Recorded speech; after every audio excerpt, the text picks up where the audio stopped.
Opisyal nang magpapaalam ang dalawang player na to para sa isang star player ng team na sinasabi umano ni Snubado na malayo ang mararating. Sa katunayan, ang player na to pinag-usapan na natin kahapon. Ito ay si Cedric Barefield. Dalawang malalaking teams po ang gustong kunin si Barefield, ang San Miguel at ang TNT, at may nanalo na. Hindi pala sa SM bagsak ni Barefield, kundi sa TNT. Ayon sa mga sources, mukhang nakabisado na raw kasi umano ni Barefield ang tungkol sa mga coaches ng SMC teams at kung paano sila humawak ng mga players. Naisip din niya na kung sa SMB siya, sigurado magkakaroon ng problema dahil ayaw ni Barefield na matulad siya kay CJ Perez na biglang binangko nung gumaganda ng laro, at dahil TNT ang napili niya, hindi na ngayon si Barefield ang pag-uusapan natin kundi yung mga kapalitan niya.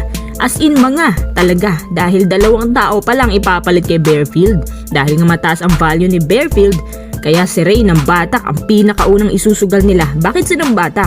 Meron naman silang Simon Enciso na natitira. Si Simon Enciso nandyan kapag kailangan. Si Ray ng Batak maraming sinayang na crucial times.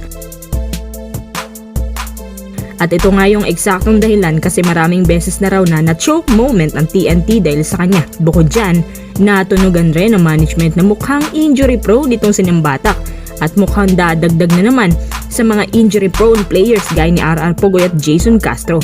In the future, hindi rin nila magagamit itong si Batak. Sayang, nakakagamot na sana si Batak sa TNT at lumalalim na rin ang connection niya sa team. Siya ay nagkaka-average na lang ng 10.6 points, 3 rebounds, 2 assists. Kusang bumaba kumpara nung average stats niya way back 2024 to 2025 season na kung saan nakakuha nga siya ng 17.5 points per game. Yun din yung time na nag-finals MVP siya. Pero ibang-iba siya kay Mikey Williams na consistent shooter at dinala ang TNT sa dalawang magkasunod na finals appearances. Ito yung injury ni Batak din ang dahilan, kaya binitawan siya ng rain or shine. At ang pangalawang player na ipapalit umano kay Barefield ay si Kevin Ferrer or si Mike Nieto.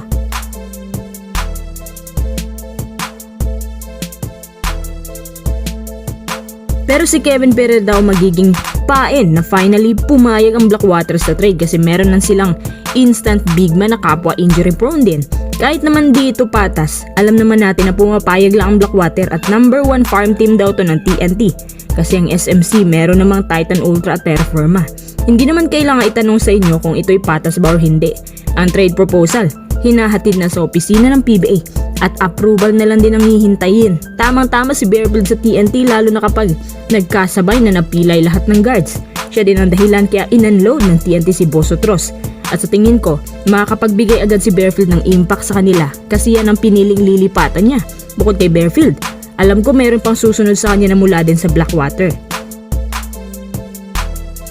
San Miguel Beermen, may big trade din na gagawin at isang araw si Mark Nonoy sa mga involved. At siya ring dahilan kaya umuwi agad si Mark Nonoy. At kumpirmado din po na si Mark Nonoy nagpakita na sa Terra Firma management pero nakayo ko.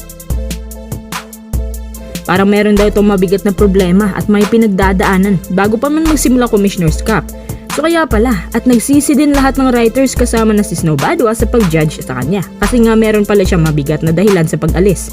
Bagamat inamin naman ni Nonoy na hindi na siya nakapagpaalam, hindi daw tama yun. Ang hindi alam ni Nonoy na ititrade na pala siya na Terra Firma kasi akala niya nagpapahiwatig lang to ng another trade once para makaalis sa kanila. Hindi rin nakumpirma kung totoo na hindi siya nasweldohan. Anyway, bumalik na si Mark Nonoy at nalaman ang totoong dahilan ng pag-alis niya, which is hindi na rin dinitalya ng Terra Firma. Sakto naman na may gagawing big moves ang SMB at isa raw si Mark Nonoy sa mga makakasama. Marahil siguro dahil hindi nila nakuha si Cedric Barefield. Si Mark Nonoy ay worth it pa rin kunin ng SMB dahil hustle player siya.